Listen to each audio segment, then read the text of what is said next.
Hello everyone. So in this lecture we will be discussing about the distinct subsequences of a pattern P in a string S. So what does this question ask us is that we are given a pattern and we are given a string. So we need to find the total number of occurrences of this pattern within the string S. So if we see an example over here, what are we given? We are given a string of RA triple BIT and we are given a pattern of RA double BIT. So we need to devise a function such that it returns 3 in this case. And why 3? This 3 signifies that we can find rabbit or pattern P in 3 ways in my string S. And what are those 3 ways? I can either take the indices 0, 1, 2, 3, 5, 6, or I can take the indices 0, 1, 3, 4, 5, 6, or I can take the indices 0, 1, 2, 4, 5, 6. The same way, if we see in the second example, what are we given? That we are given a pattern bag and we are given a string BABG, BAG. So our function in this case should return 5. So before going on to the recursive solution to the problem, I really recommend you to just pause the video and give it a try once. Because I think by now you would have got an understanding that how do we approach actually our recursive relations for these problems. So if you want to pause the video, just pause it now over here because I would be starting the discussion now. Now coming on to the base cases and the other cases, what do we have over here? We have 4 base cases and we have 2 other cases. So I think it's better if we just go to our recursive tree and have a look over there that what all is happening. So coming on to the recursive tree, now this is the string which I am talking about. This is the pattern which I am talking about. So what does this DIS? This DIS is the function which will be returning us the total number of distinct subsequences of pattern in string. This S is a pointer or a reference to my string. This P is again a pointer or a reference to my pattern. This 6 signifies the index I am currently on in the string, and this 5 signifies the index I am currently on in my pattern. So currently I am on 6th index of string and 5th index of P pattern. Now how do we approach this and what do we branch out for? Look, the 2 things we would be considering over here is that whether the characters which I am currently sitting on in my string and pattern, are they equal or not? If they are equal, then I would be doing other thing, and if they aren't, then I would be doing other thing. So in this case, are the characters present at indices 6 and 5 equal? P of 5 is equal to string of 6. Yes, we can see that. So now what do we do? So if I find a character same, so what else I need to find in the remaining string? I need to find the remaining pattern because I found my character, a single character of P in my string. So that's what I did over here. What did I recurse for? I just said, okay, I found a T. Now just tell me what are the distinct subsequences or distinct occurrences of the subsequences RA double BI in remaining string RA triple BI. That's what I did over here. And what does this branch mean? This branch means, okay, I found a T once, but just tell me, can I again find the whole pattern in the remaining string or not? Because what we need to find? We need to find the distinct subsequences of the pattern. So it might be that I have a T over here, but suppose if I have a T again over here and we can make a rabbit again. So what I would be sending, I would be again sending my whole pattern and saying, okay, fine, I got a T, but just tell me in the remaining string, can I find my complete pattern again or not? This would be my second branch. Now coming on to the first branch, what does this say? This says that, okay, I found a T. That's why I would have received only RABBI over here.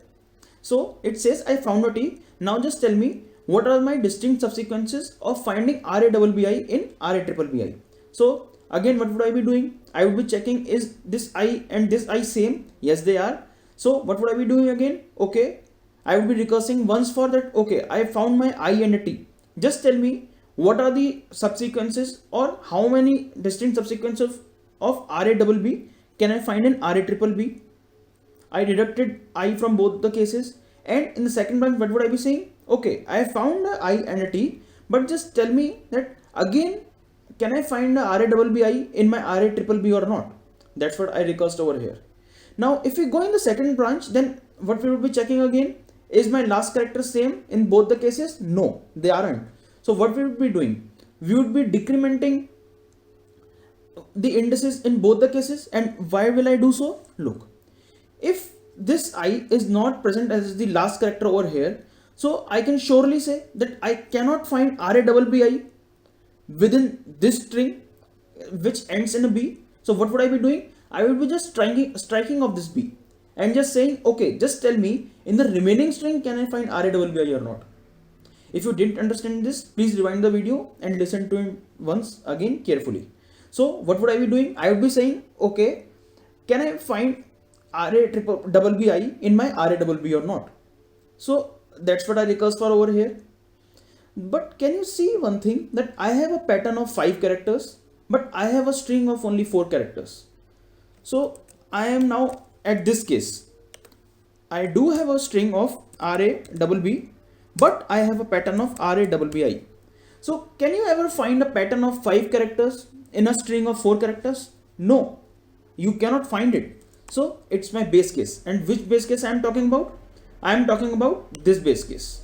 If the number of characters in string is less than the number of characters in pattern, so what would I be doing over here? I would be returning 0. So the answer to RABBI 44 is 0. And what does that 0 signify? That 0 signifies that, look, there are 0 distinct subsequences of RABBI in RABB. Or in other words, that RABBI cannot be found in RABB. This 0 signifies that thing.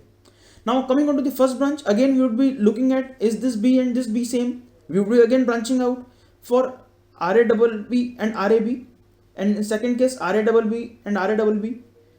So that's what I would be branching out, and unless I am left with none characters in my pattern. And what does that base case means? Such as we can see over here. Okay, we can have a recursive tree explanation again. What do we have over here? What we are recursing for? We are recursing for RAB 22. What does this say? This says that I found my BIT, my second B, then I and a T. Just tell me what are the distinct subsequences of finding RAB in RAB. So what would I be doing? I would be doing the check that is this B and this B same? Yes, they are. So again branch out. What would I be branching out? I would be branching out that just tell me the number of distinct subsequences of RA in RA. And in the second branch, just tell me the number of distinct subsequences of RAB in RA. But again, it's a base case because the number of characters are less in string than the pattern. So in the case of RA, I would be again checking, is this A same? Yes, they are. So again, I would be branching out that just tell me the number of distinct subsequences of finding this R in the pattern in my remaining string. And again, my remaining string is also an R. So I am left with this subproblem. But as soon as I branch out again, what would I be seeing? That I would be seeing, okay, are these characters same? Yes. So what would I be recursing for in one branch? That just tell me what are the distinct subsequences of finding the remaining pattern in my remaining string. But what am I remaining in both the cases? I am remaining only with these empty characters. And what does this empty character set mean over here in the pattern? It means that I already found all the characters. Otherwise, it wouldn't have been empty over here. Look, what does this RA mean? This RA means that I have found BBIT already. Just tell me the distinct subsequences of finding this pattern now in my remaining string. What does this RABB mean? This RABB means, look, that I have found IT in my string. Just tell me what are the distinct subsequences of RABB I can find in RABB. So the same way, it's an empty character set. So what does this empty character set mean? That I found all the characters in my string. That's why I would have left with an empty character set over here. So if that's the case, so what would I be returning over here? I would be returning 1.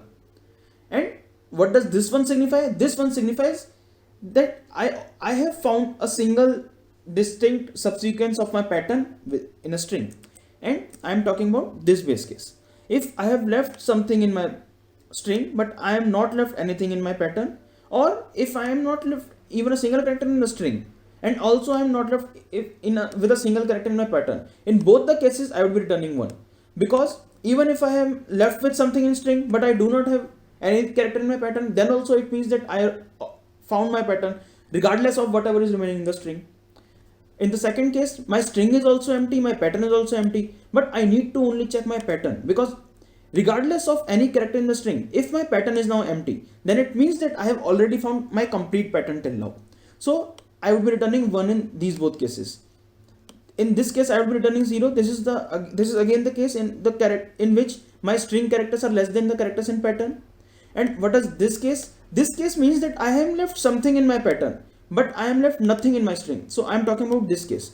Now suppose if you are given this string and you are still left with some pattern with you. So can you find your this pattern in an empty string? No, you can never find a pattern within an empty string, and hence I would be again returning 0 over here. So I think you would have understood all the base cases and how this recursive tree works. So I would highly recommend you to just branch out for each and every subproblem over here so that you can have a look about the optimal substructure and the overlapping subproblems of this recursive tree.